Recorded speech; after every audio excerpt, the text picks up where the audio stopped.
Well, Lisa Curtis is joining us. She's Senior Fellow and Director of the Indo-Pacific Security Program at the Center for New American Security, and she's joining us live from Seoul, South Korea. Lisa, great to see you.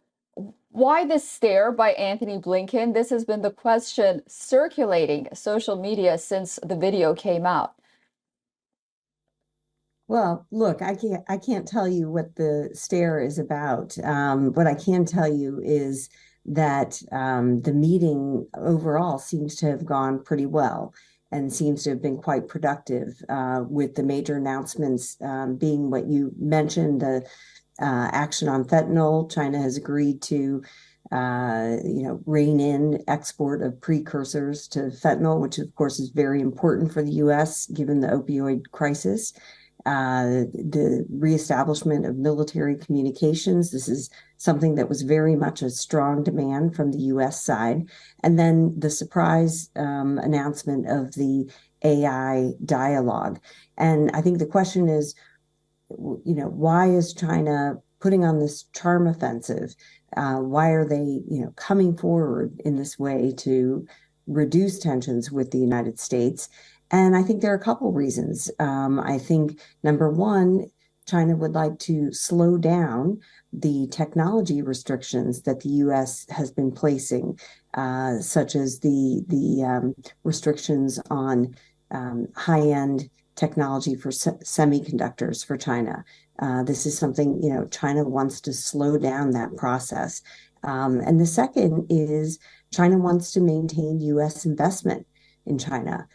Capital has been leaving China, and this is at a time when China faces other economic headwinds, slowing growth, youth unemployment, and the property sector, which is heavily indebted. So I think, these are the reasons that China is motivated to come to these agreements.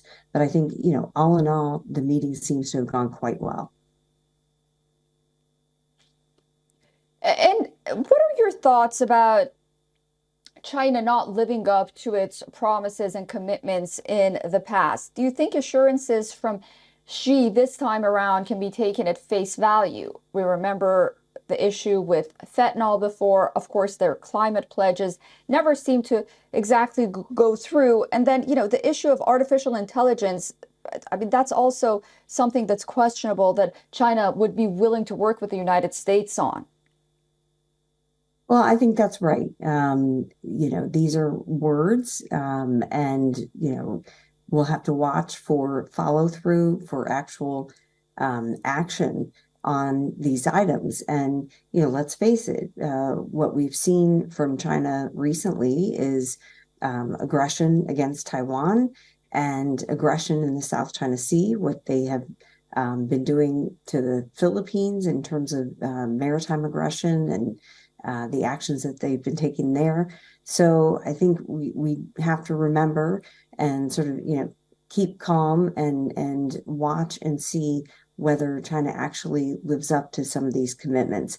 And I think that the Biden administration has been trying to keep expectations in check. This wasn't about, any major breakthroughs. Nothing really has substantially changed. And even President Biden said, he started off by saying, we're competitors. That's just a fact. And the U.S. will continue to invest in building up its defenses and, technology and, staying ahead in the technology race. That hasn't changed. So I think that this is really about trying to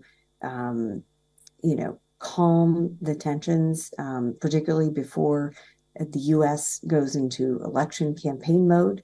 I think, China probably is motivated to try to stay out of the U.S. election as an issue.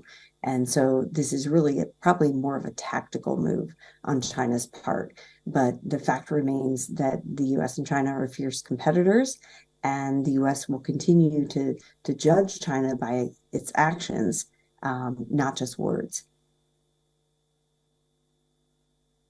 Lisa Curtis, thank you so much for joining us on WION, and I look forward to speaking to you again very soon.